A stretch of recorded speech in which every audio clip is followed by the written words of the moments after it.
Hello, my name is Hersh, and welcome to the HERshyt Show. Well, a little bit about it. You're gonna laugh, you're gonna cry, you'll probably cuss at me, but that's alright. I just want to bring to you the realization of what's really going on in this world that a lot of people are afraid to speak on. Enjoy.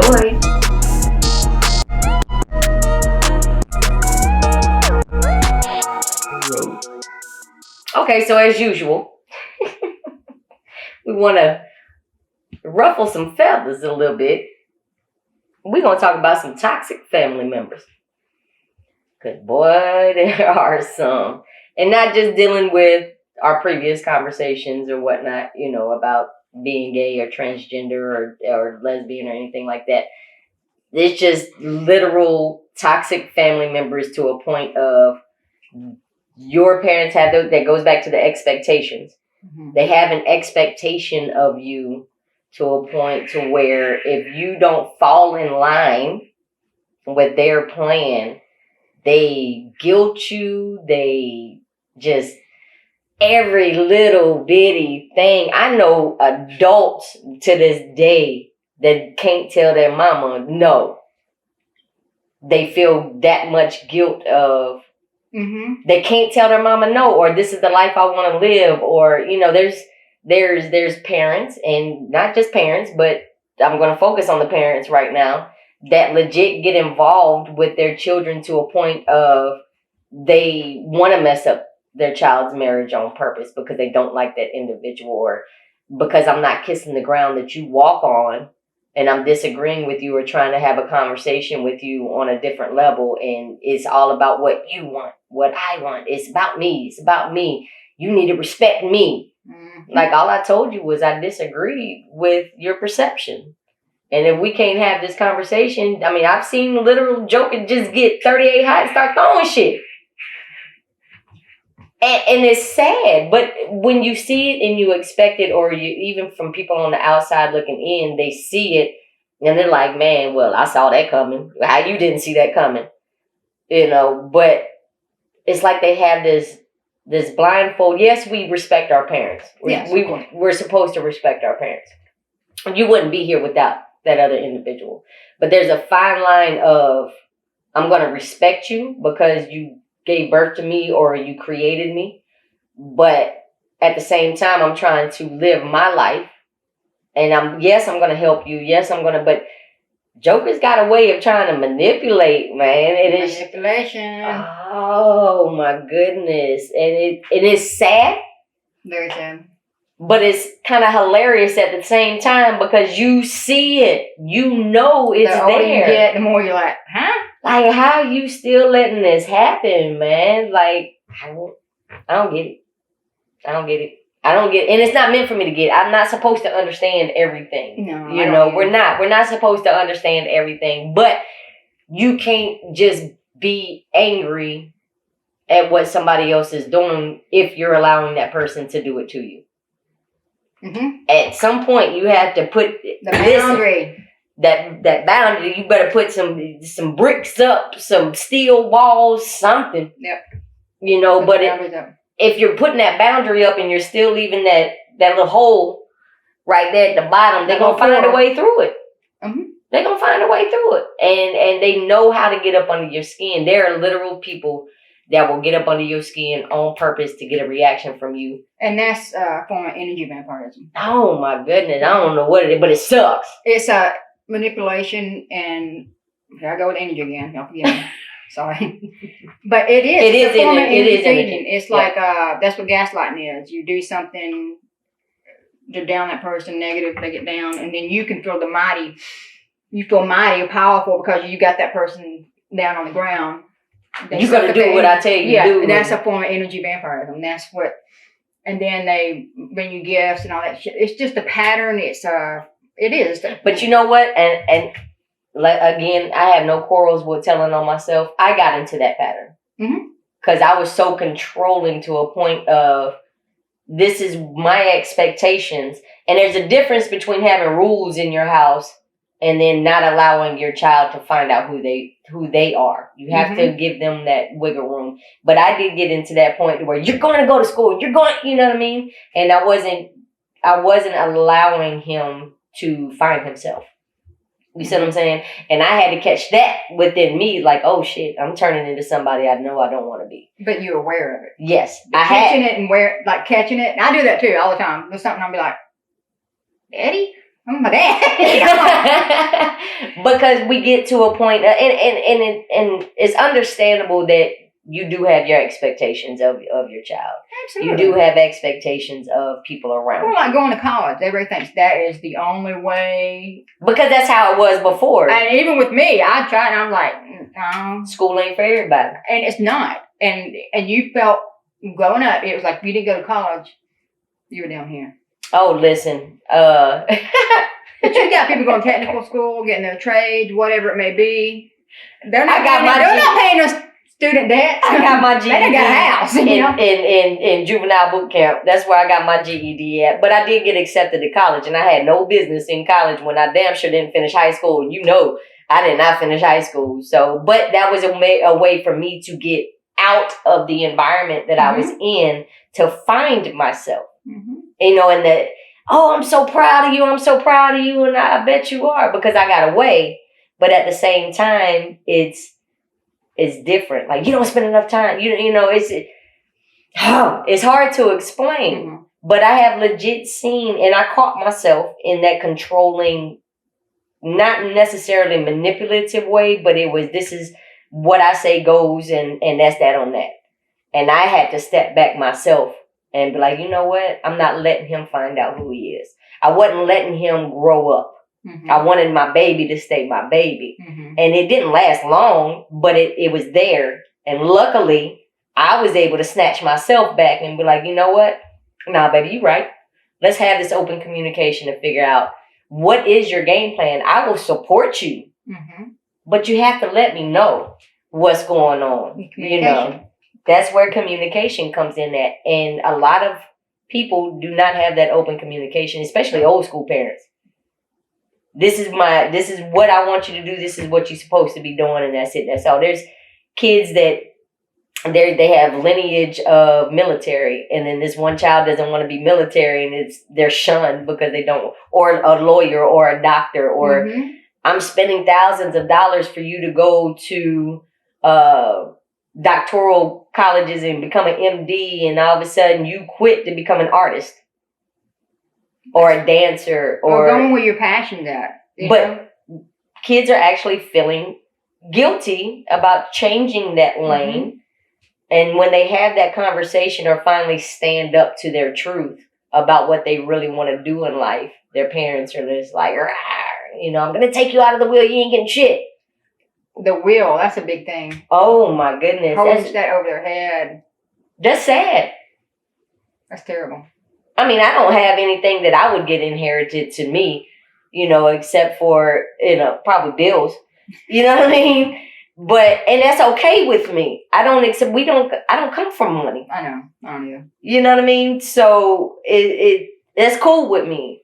My mother and my adopted mother and my extended family, they just wanted me to not get in trouble. You know what I mean? They wanted me to break the cycle of generational situations. They saw that in me, mm-hmm. And was afraid for what I was doing. But if I ever brought a dude home, it wasn't, he ain't good for you. He ain't da-da-da, and they wasn't trying to break that up because he didn't meet their expectations. But you do have some mothers with their sons especially, that don't want a certain type of woman to be with her son. But you got to get your titty out of his mouth, though. You got to let him. That's a good way to put it. Damn. you got to let that man figure out who he wants to be with and who the right person. About marriage. Because your wife is not your mother. Yeah. But the toxicness is there, and people are afraid to stand up for their truth. Mm-hmm. And that's something that definitely needs to be discussed.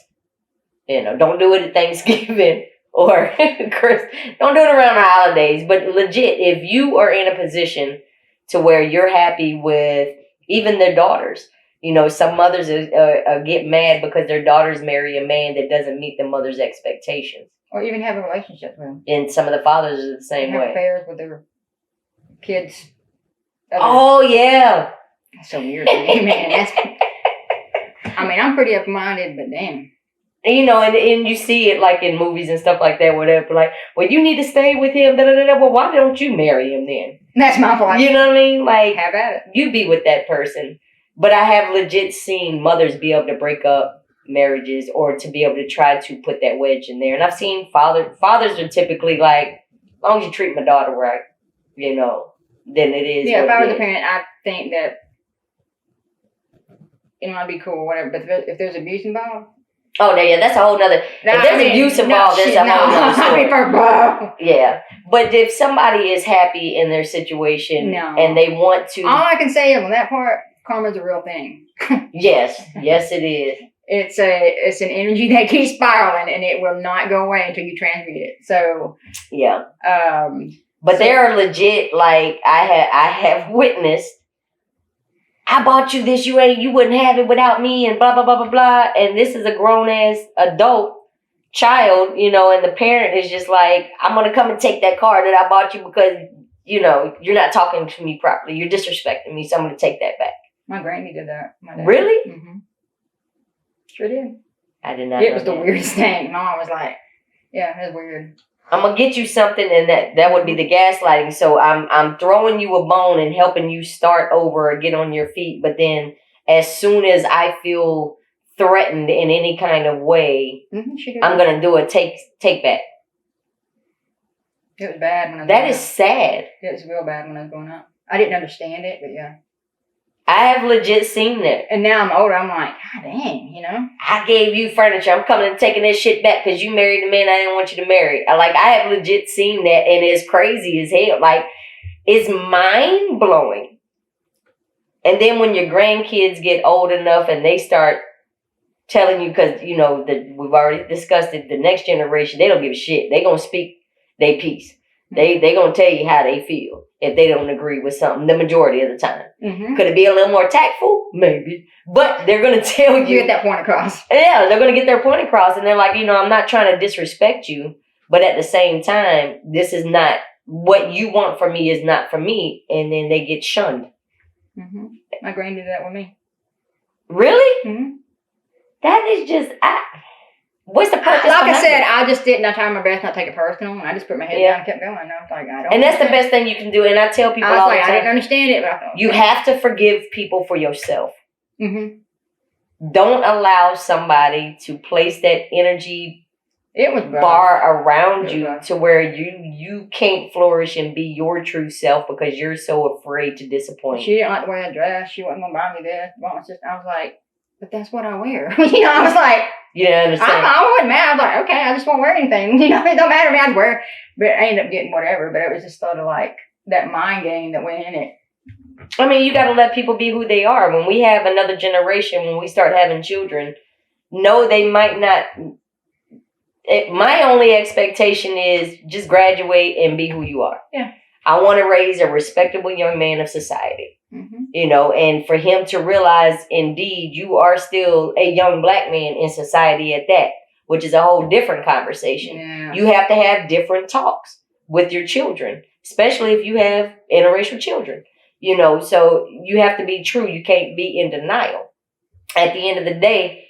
And once you have those children and you've done your job, you've raised them the best that you could, and they have turned out to be an example of good for society, you've done your job. Mm-hmm. They're responsible, they're respectful, they handle their business. I love the tenacity because don't just bow down and take whatever they tell you. Do your research and all that. But you can't just force somebody, your child or not, to just kiss your ass for the rest of your life. Make sure try. You can't. It's not wrong. That is very toxic. Mm-hmm. Extremely toxic. And then as I say, get over yourself. Yeah. It's but like, ain't that what they told us growing up? Get over yourself, suck it up, buttercup, da-da-da-da, And then when you turn around and use that same example, like, this is who I am, suck it up. Either you're going to support me or you're not. Yeah, it's painful. It's painful when you thought you had that support. You know what I mean? And you tried every way to show somebody that everything they've guided you, you're appreciative of it. You got the gratitude, you got everything, but I'm just not going to kiss your ass. I'm going to live my life. Yeah. I'm not hurting myself. I'm not hurting you. I'm not out here doing drugs. I'm not out here getting beat on. I'm not out, you know what I mean? Especially our young men. Like, you need to have the discussions even deeper than that as far as how to treat a woman, and young ladies need to be taught how to treat young men. Yes, absolutely. You know, but if they do end up changing degrees and they want to do dance versus be a lawyer, or, you know what I mean? I don't want to take over the family business. I want to do my own thing and actually go to school, and the family is okay. But there's that expectations. Oh, yeah. And people treat you like shit because you not... Take you out of the wheel. Yeah, I'm going to take you out my wheel. Fuck your wheel. Like, you know what I mean? Like, I have my own stuff. I might not have what you have, but I'm able to breathe. I'm able to live. I'm able to... You got your needs met. Exactly. Yes. Without you. Like, you're not spoon feeding me. You know what I mean? So it's like, I just don't get it.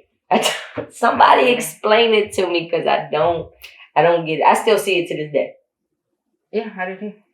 And it's well, I just ain't gonna talk to you no more. Or people that keep the grandkids from the grandparents because the grandparents ain't spoon feeding them no more. Like, it goes so many different. There's so many different avenues of toxic messiness. Until someone faces it and transmutes it, it's gonna keep cycling. But even when you face it, it comes to a point of families just fall apart. And it's sad. It's sad. Families do fall apart over it. And I have legit seen children keep grandchildren from grandparents because they changed. Because the parents finally put their foot down and was like, hey, it's time for you to be an adult. I'm not paying your bills no more. You need to pay for your own spot, your own car, your own. And then the kids get mad and they keep the grandkids away from them. Holding it over their head. Yeah. That's just pure ego. Pure ego. I get aggravated with that, but I'm like, whatever. It is extremely toxic. Or you got, say mom and dad, and they separate. You got a kid. It depends on the situation. If it's totally abusive, and I get that, not wanting to see that. Yeah, I get that. That's a totally different situation. But you got the other one, it's like, you know what? Y'all came together, created this child. Mm-hmm. Get over yourself. Yeah. Get over your ego. Mm-hmm. Put your shit on hold, whatever it is. Your child. But you also have to allow your child to find their true self. Oh, absolutely. I'm just saying, a lot of people. I had to understand they play these games. Well, I'm not going to do this. You done this. They try to blame. No, what? It takes. You're both involved in it. Yeah. If you wasn't there, you're as much as to blame as that one. You know what I mean? Yeah. It's both of you. I don't give a shit what anybody says. Yeah. And that's true. And it's true. It's true. And we're definitely going to have a discussion on bitterness and absent parenting, because, baby, there's so many different. You can't just blanket the conversation. Because not everybody is in, just because it's a single parent, or just because it's, some people are keeping their kids away from family members because they don't want anybody that harmed them in their child's life. My son didn't grow up around the family. And for one, we was military, so of course we was gone. But for two, there was reasons, there were certain people that I was not going to allow my son to be around. And that's okay. Yeah. Yeah. Everything just because they're family? No. Yeah. Now, I want the kids to know each other. I want them because they're innocent. They don't know. Connection. You know exactly. What I mean? The children don't know. Yep. And then when you get old enough, it's your decision if you want to go hunt down the other family members or whatever. And I'll even help you if that's what you want to do. And that's any child, not just mine. That's any child across the board. Mm-hmm. But we're going to take a break for a minute. We're going to come right back to this topic because we want to get into absent parenting and other toxic levels as well. We'll be right back. Subscribe to the HERshyt Show on YouTube and Facebook. Support by purchasing merchandise at www.the8robinsons.com. All right, so back on this toxic conversation. Before we ended it, we started getting into something that was, keeping the kids away from certain family members and this and that and the third. And there's a reason from that because, family members will still gaslight or come to the barbecues or come to the family gatherings and the reunions and stuff like that, knowing damn well they molested you. And families keep that shit. See, and that's toxic in itself. That is very toxic in itself. And in the ignorance or it's the choice of ignorance. Because as a parent, if something's done happened to your child. You might not be able to pinpoint that something's happened to your child, but the energy is there. Your child's behavior changes. Oh, they just acting out all the time. No, you might want to ask them what happened to them. They're not acting out for no reason. True. I'm not keeping somebody away from you as a parent. I'm not keeping my children away because of, I'm just being ignorant and just blatantly disrespectful. 9 times out of 10, when people stay away from the families, there are certain situations where that individual is not doing right. They might be doing something messed up in their life, so they're choosing to stay away from the family for that, but out of shame. But you have quite a few situations where you were the victim of being molested by somebody in the family. And people don't want to talk about it. Oh, no. Hush. You need to, go make sure you go. Drama. We don't want drama. Yeah, but what do you mean you don't want no drama? But then when I grow up and I'm the world's worst. Let me tell you what that son bitch did. That son bitch right there. And not everybody's built that way. I know, and I had to, because I did that in school. You had to get somebody fired for that. Yeah, I do. Because I was very honest, and I thought, and I didn't bother me because I'm not the type of person. I thought, son of a bitch, if you done it to me, you did it to somebody else. Yeah.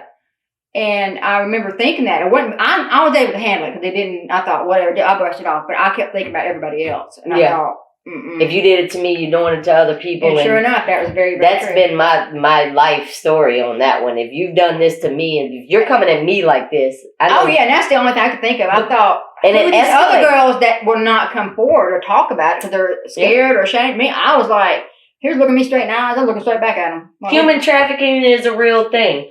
So, there might have been a situation at school where it was a molestation situation. But at the same time, you have other situations where human trafficking is really a real thing. I didn't know about that kind of stuff. And if you're ignoring your child's behaviors, or they're trying to come to you and tell you that Uncle so-and-so or cousin so-and-so or even granddaddy so-and-so did something, and you're brushing them off like, man, you just seeing things. That's not what they meant by that. Go sit in Uncle Charlie's lap. Let's take these family photos. And I get like, it's a big secret in families, and we got to get away from that. I'm not gonna let my child walk around in little booty shorts and a crop top. Just because I want my child to respect themselves, but I'm not going to tell them to change just because Uncle Ray come on. No, because the man, you're right. Absolutely, I totally agree with that. Yeah, I mean, we teach our daughters to respect their bodies and this and that and third. But at the same time, and some little boys have been molested in the family too, and they don't talk about it because some situations in some households aren't opening up the conversation. And that trauma will come back out later in life. One way or the other. Whether you block it out, it will have bleed-throughs. Mm-hmm. And you'll think that's not true. When you start acting a certain way or you start going down that drug path or that addiction. A lot of addictions root from that. Because you're trying to numb as a child. You're numbing your reality. Yes, because you're buried as a child and it starts bleeding through as you're an adult and you start thinking. But then the family is looking at you like the bad person. Uh-huh. Oh, you're the drug, you're this, I mean, but I tried to come to you and tell you, I don't want to hear that. That's toxic. And there's people that I know have done it that you would never in a million years, ever. Yeah. Not necessarily my family, but I just know. Yeah. And work in big places. I don't want to say about that. And put on that little brave face or whatever you want to call it and smiling, and then you just see straight through it and you're just like. It wasn't even women that were in marriages. It wasn't even until the 70s when the courts actually separated, and actually started looking at rape in marriages. Because, your husband, that's a whole different conversation. Just no, when you say no, that's no. Period. But the courts didn't look at it. So women were men's property. Period. So and a lot of that's what it was looked at. And when I was in school doing my my bachelor's degree or whatever in criminal justice, and I did a paper on the history of laws and courts, and I didn't realize how close so that was in the 50s? The 70s. The decade you was born in. When women, was fighting for rights and this and that and the third, like they legit, it was a woman was a man's property, and that was that on that. If you were married to that man, he could do whatever and that's he wanted. a lot of the issues today. We still have that Because ingrained in us, like stay with your man no matter what. It wasn't that long ago. Stay with your man no matter thick and thin, whether it's beating you, no matter what. Yeah. That was ingrained, and it's our generation like. No, not going. No, respect goes both ways. But you legit have those situations now. Even to this day, there's certain people I will not go around. You couldn't pay me to go around that person because I'm not going to guarantee how my reaction is going to be. That's exactly right. And I'm saying that. I just told you that. I can't guarantee that I will not knock that son of a bitch out. But okay. I might still be 5'1" and a little bit of Tasha, but you best believe a little bit of Tasha. Let the old Tasha stay away. Because now I'm like, I'm going to let life take its toll. Man, it's like I have to, and again, no shame in my history, my truth. When my stepfather was on his deathbed, my son was already born. This man called and he asked for my uncle to tell me, to come and see him in the hospital. Out of all the shit, out of all four of them. And I was like, for one, I was like, man, fuck no, he could die by himself. That was my mentality. And then a part of me was just like, you know what? I need to go thank him. I need to hear what he has to say to see how this conversation is going to go. Because I told him a long time ago he would die by himself. You know what I mean? And then when I walk into the hospital, he done told the nurses that, oh, my daughter's coming up here.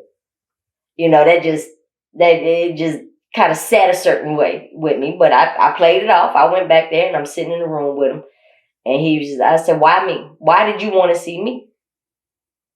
And he was like, you're the only one I can trust. You're the only one that da-da-da-da-da. And I was like... Now, mind you, when was the last time you talked to him? How long has it been? Like, since... Like, y'all had when I left for the military? No. Okay. No. Like, I mean, I checked on my mother all the time. But not him. Fuck him. Okay, so you were, like, more curious. What he had to say because of the way that we were raised. Mm-hmm. What he did to the whole family, not just me, not just my mom, like the whole family. And I just wanted to understand why. And maybe he's going to have this breakthrough. I'm thinking like this Hallmark movie where they have this breakthrough and whatever, right? No, that shit didn't happen. It only happens in the movies. But he was like, you're the only one that I trust, da-da-da-da. And he was just like, I'm sorry. He was doing his repent. Mm-hmm. And I looked at him and I said, you know what? But I forgive you, though. You won't never see my son. Never. But I forgive you because if you helped make me the woman I am today. Yes. You are what I will never be with. You know what I mean? Like, you showed me when I say take the wisdom and the lesson from something, that's exactly what I'm talking about. You have to. Take the lesson from it and say, okay. But some people fall in the same pattern. Yes. It's taking the lesson and the wisdom out of it and taking it. I refused to go through what my mother went through. I refused. Like, it was not happening. And unfortunately, he didn't die that night. He made it through his surgery and this and that and third, but I still didn't talk to him. It still, stayed away. But I still forgave him. And when I forgave him, I felt the weight off because I had been holding on to the anger, just that little piece of anger, because I had a lot of anger built up in me. That little piece was finally lifted because I let that energy go back to him. Mm-hmm. I didn't allow him to keep holding me back from who I was going to be for my child. Yeah, forgiveness is it's a very hard step to take. And there's still things that I'm like, I'll clench up about, and I'm like, okay.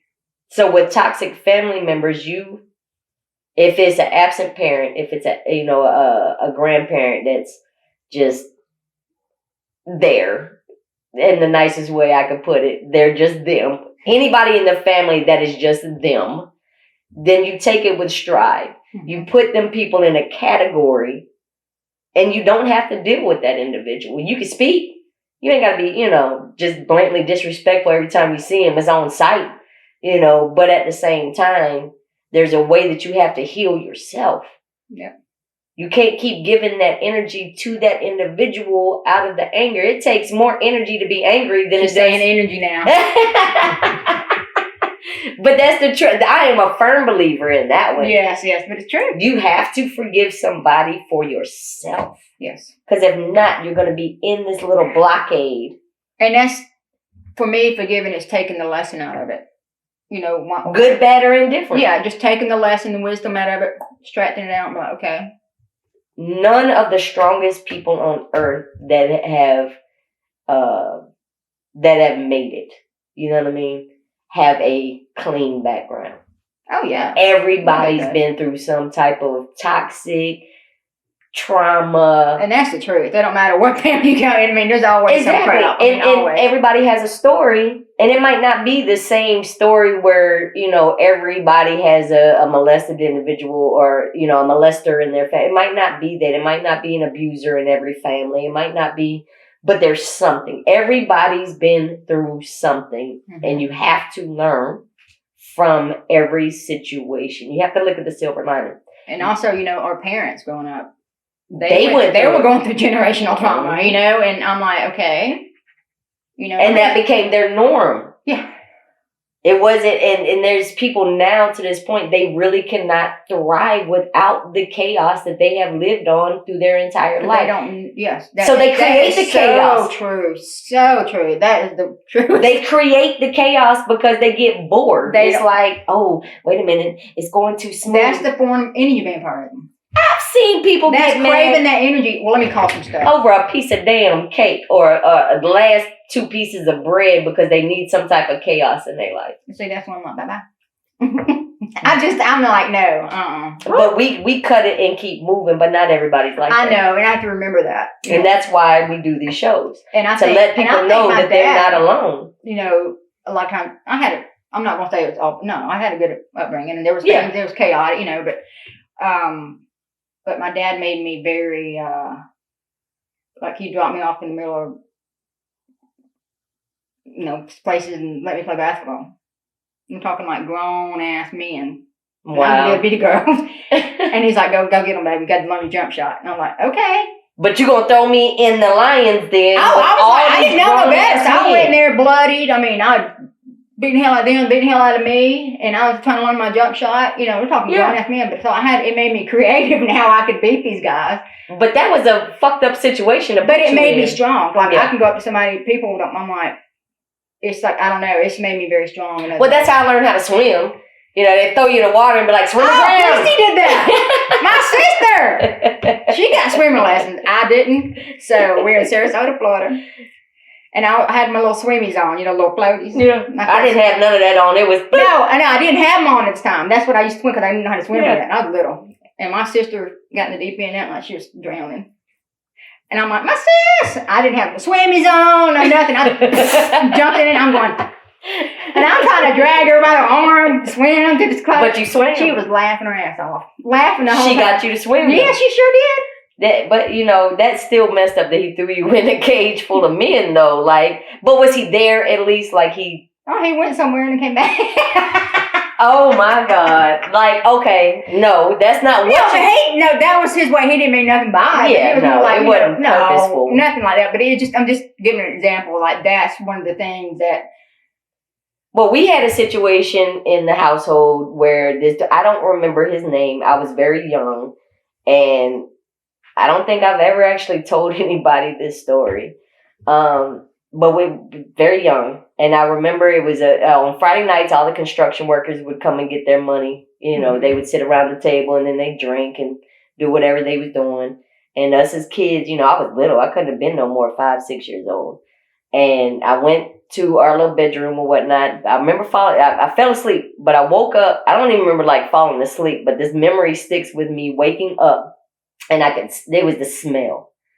It was a dude that was literally like licking my ear. To this day, don't lick my fucking ear. Don't get around my ear.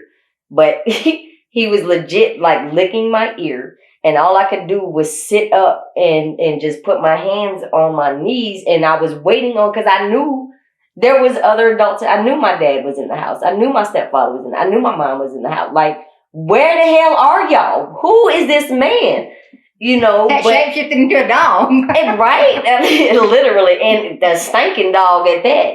Because I remember the smell. You remember all of it. And it was like, the only thing, after a little while, nobody came. So I'm like, okay, I got to think of something. And you freeze up. I did. I froze slap up. You freeze up. And I told him I had to go to the potty. I remember saying, I got to go potty. And I snuck out, but I knew my brother's room was across the hallway.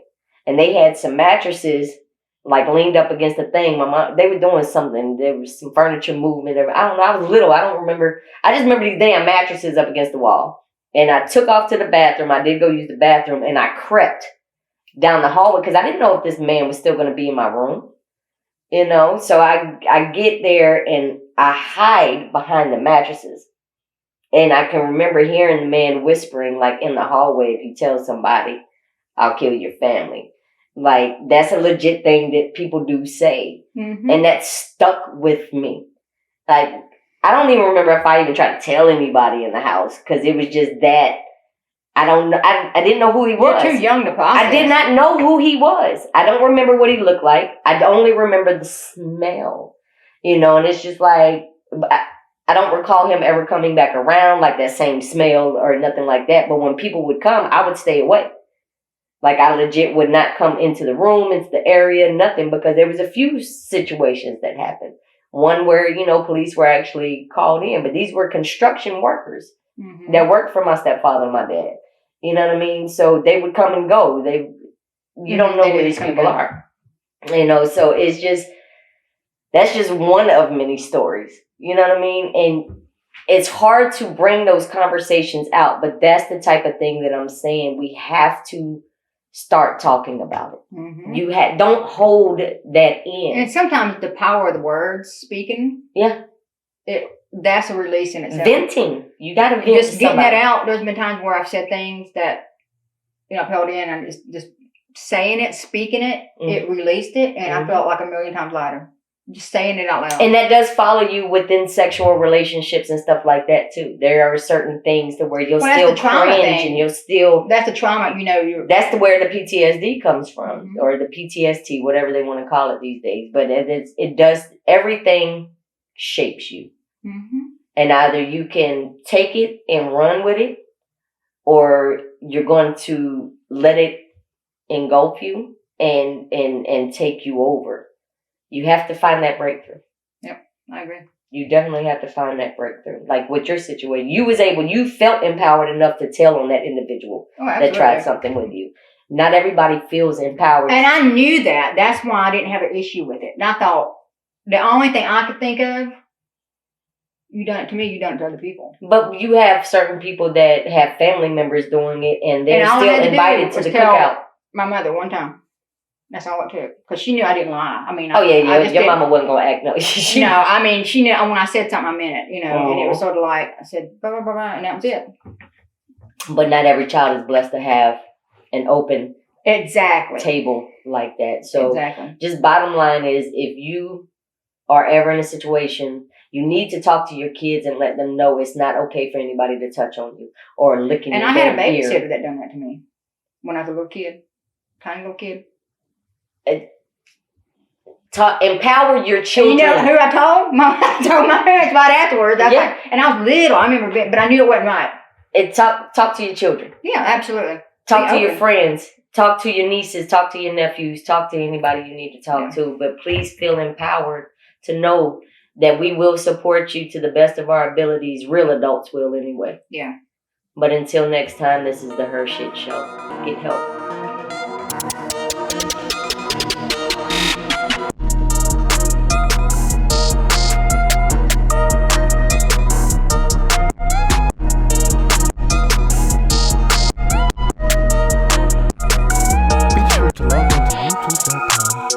subscribe to the HERshyt Show at TheHERshytShow. Brought to you by 8 Robinsons TV and Yellow Tub Creative.